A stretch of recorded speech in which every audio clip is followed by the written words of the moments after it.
तो एक बार फिर हाजिर हैं नेक्स्ट मल्टी वगैरह स्टॉक को लेकर। और इस क्रम में कल हमने चर्चा किया था ऑयल एक्सप्लोरेशन एंड प्रोडक्शन कंपनियों पर, जिसमें कि Reliance, oil India, ONGC, Petronet इत्यादि कंपनियां थी लिस्टेड।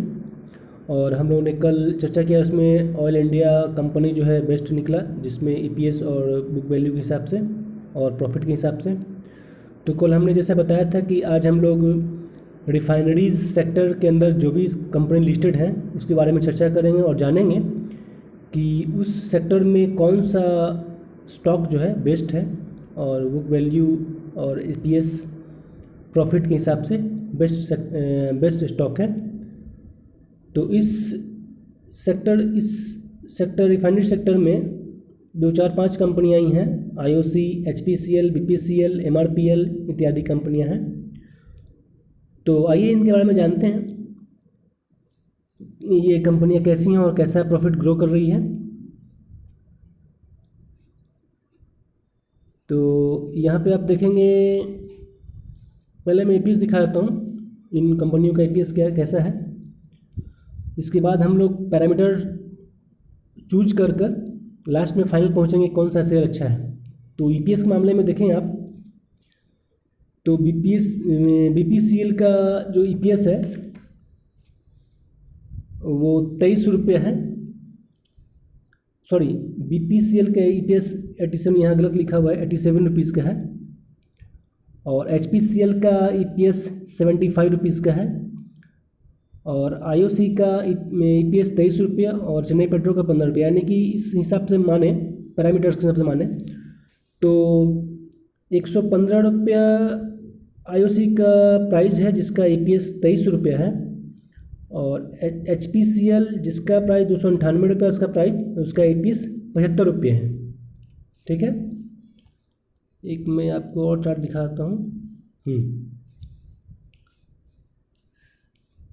तो देखेंगे इसमें कि एचपीसीएल का ईपीएस 75 रुपया, बीपीसीएल का 87 रुपया और आईओसी का 23 रुपया। तो इस हिसाब से बढ़िया तो ये लग रहा है, लेकिन अब इसका मैं दिखाता हूँ प्राइस, बुक वैल्यू और प्राइस क्या है। देखिए अभी आईओसी जो है उसका प्राइस 115 रुपया है और इसका रियल यानी बुक वैल्यू प्राइस है 119 रुपया। ये शेयर अपने बुक वैल्यू से नीचे चल रहा है, यानी कि इसमें अभी और भी क्षमता है ऊपर जाने की। 119 रुपया तक आएगा तो इसका ये फेयर वैल्यू होगा। ओके, तो ये शेयर अभी अपने बुक वैल्यू से नीचे चल रहा है। उसके बाद आते हैं एचपीसीएल का प्राइस 298 रुपया है और उसका बुक वैल्यू यानी कि रियल प्राइस 268 रुपया है। यानी कि ये शेयर अपने रियल प्राइस से कुछ ऊपर चल रहा है, यानी 30 रुपया जैसा ऊपर चल रहा है। तो ये अपने फेयर वैल्यू के पास है। ओके, अब चलते हैं बीपीसीएल में। बीपीसीएल का प्राइस है 482 रुपया और अभी इसका बुक वैल्यू यानी रियल वैल्यू जो है 216 रुपया है। यानी कि ये शेयर अपने बुक वैल्यू का लगभग दोगुना है। यानी कि ऐसे समझें आप कि आपको ये पेन दिया जा रहा है, उसकी कीमत 10 रुपया है और आपको उससे 20 रुपये लिया जा रहा है आपसे। तो इसका मतलब हुआ कि 10 रुपये वाला पेन आपको 20 रुपये में दिया जा रहा है। इसी तरह से बीपीसीएल का भी मामला है कि इसका प्राइस 482 रुपया का है और मिल रहा है 482, इसका प्राइस 216 रुपये का है और मिल रहा है 482 रुपये में। ओके, तो इस हिसाब से देखेंगे तो ये शेयर महंगा है, क्योंकि ये तो उसका दुगना मिल रहा है। और बाकी ये जो आईओसी और एचपीसीएल अभी अपने ये बुक वैल्यू के हिसाब से उसी पैरामीटर पर चल रहे हैं। तो एचपीसीएल और आईओसी इस हिसाब से इस बीपीसीएल से अच्छे हैं। ठीक है, अब जानते हैं, इसे मैंने बताया कि ईपीएस के बारे में, तो ईपीएस देख लेते हैं। अब ईपीएस में देखिए कि बीपीसीएल का ईपीएस 87 रुपया है और उसका प्राइस 482 रुपया है। और एचपीसीएल का ईपीएस 75 रुपया है, इसका प्राइस 298 रुपया है। आईओसी का प्राइस 115 रुपया है, इसका ईपीएस 23 रुपया है। अब देखिए कि 482 वाली कंपनी का ईपीएस 87 रुपया 300 वाली कंपनी का EPS 75 रुपये और 115 रुपये शेयर प्राइस का EPS 23 रुपया। ठीक है, तो यही कारण है कि देखिए अब मैं ये बोलता हूँ कि ये EPS 23 रुपया, 75 रुपया, 87 रुपया बहुत होते हैं। क्यों? क्योंकि ये एक 100-200 कमाने वाली 200 शेयर, 100, 150 और 200 प्राइस वाली शेयर का EPS 23 रुपया, 75, 87 रुपया है, तो बहुत है। पता है क्यों?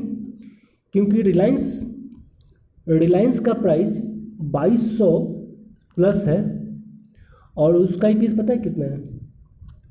मात्र 47।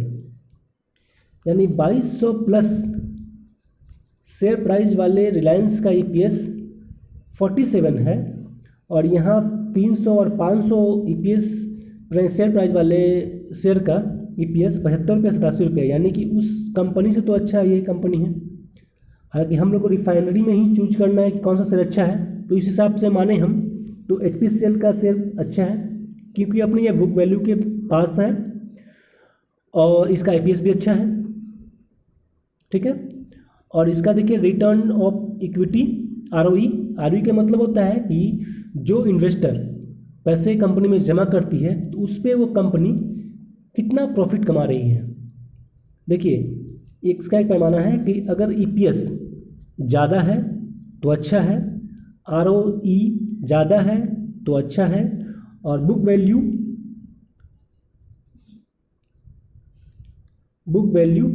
जितना नीचे हो वो अच्छा है। तो कोई भी कंपनी अगर चूज करते हैं तो आप ध्यान दीजिएगा कि ROE अधिक होना चाहिए, EPS अधिक होना चाहिए और बुक वैल्यू कम होनी चाहिए, तो उस कंपनी में आगे जाने की क्षमता ज़्यादा होगी और ग्रोथ भी ज़्यादा होगा। ठीक है, तो इस हिसाब से आप देखें तो HPCL का प्राइस 300 रुपया है, EPS 72 रुपया है, ROE 29 रुपया है। हालांकि BPCL से थोड़ा ही नीचे है, लेकिन उसका शेयर प्राइस देखिए आप 298 रुपये का, इसका 500 हो गया तो 298 इसका बुक वैल्यू उसी के साथ चल रहा है। तो आने वाले समय में BPCL अगर 600 क्रॉस करेगा तो ये कंपनी 550 तक आ जाएगी, यानी कि अपने डबल इस शेयर प्राइस का ये डबल हो जाएगा और इसमें ग्रोथ सिर्फ 100 रुपया का आएगा, तो ये कंपनी 300 रुपया कमा चुकी होगी। तो इसीलिए मैं कह रहा हूँ कि HPCL अभी के इस हिसाब से सस्ता है और अच्छा है। अब आगे चलते हैं, इसका और देख लेते हैं पैरामीटर किस तरह का है। मार्केट कैप देख लीजिए,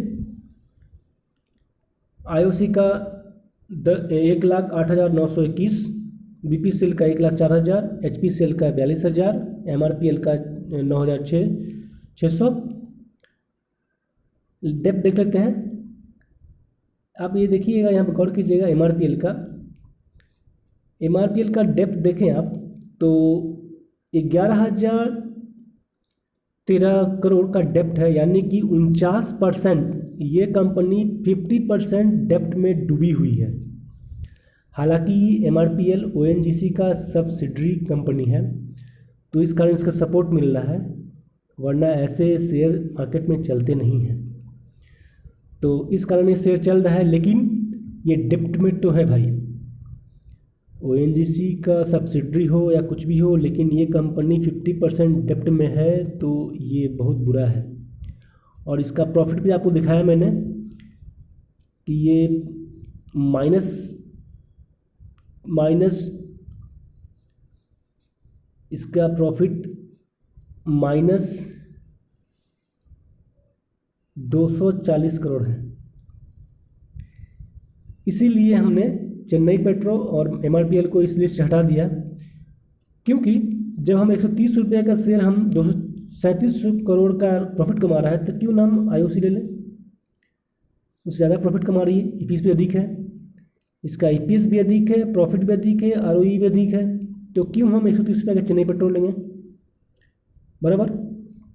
तो इस हिसाब से आप देखो तो ये कंपनियां शेयर चल सकती है, आगे हो सकता है आगे बढ़े, ग्रो करे, लेकिन इस तीनों से ज़्यादा ये ग्रो नहीं कर सकती है। और तीनों में सबसे अच्छा है HPCL, जो आगे जाकर बहुत ज़्यादा ग्रो करने वाली है और ज़्यादा प्रॉफिट कमाने वाली है, और आपका शेयर भी आगे बढ़ जाएगा अगर आप अभी इसको परचेज करते हैं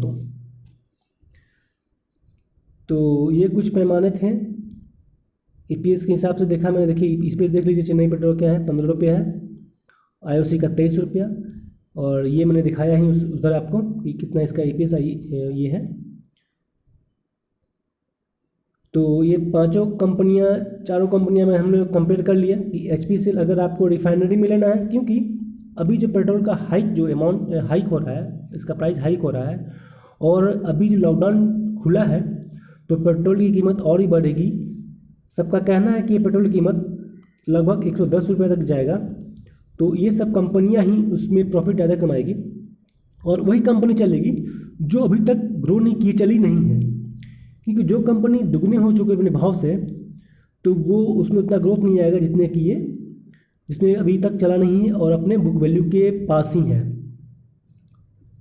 तो इस हिसाब से हम देखें तो एचपीसीएल अच्छा है, और कल मैंने बताया था ऑयल एक्सप्लोरेशन में, उसमें आईओसी अच्छा है। यानी कि 2 शेयर आप ले सकते हैं, ऑयल इंडिया और एचपीसीएल।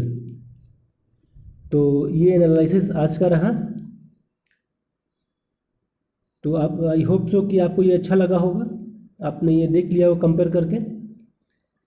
हालांकि आप आज का डेट लिख सकते हैं, और लिख कर आप ये चेक कीजिएगा 1-2 महीने बाद कि इसका प्राइस क्या हुआ और कितना बढ़ा।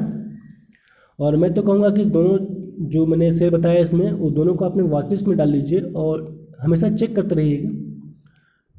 और आप भी इस पर रिसर्च कीजिए, देखिए कौन सा शेयर बेस्टर है, कौन सा लेना चाहिए। तो मिलते हैं फिर नेक्स्ट वीडियो में इसी तरह के एनालिसिस से लेकर। और अगर आप अभी तक आपने मेरा चैनल सब्सक्राइब नहीं किया, सब्सक्राइब कर लीजिएगा नेक्स्ट वीडियो देखने के लिए। Thank you.